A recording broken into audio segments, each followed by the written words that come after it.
सखिया कहिया त सजनमा बनमा कोयली कुहके ना। सखिया कहिया त सजनमा बनमा कोयली कुहके ना। कोयली कुहके ना हे सखिया कोयली कुहके ना।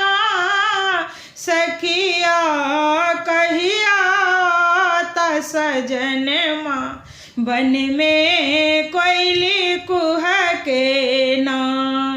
दादुर मोर पपीहरा बोले दादुर मोर पपीहरा बोले हिया मोर तरसे ना। हे सखिया हिया मोर तरसे ना।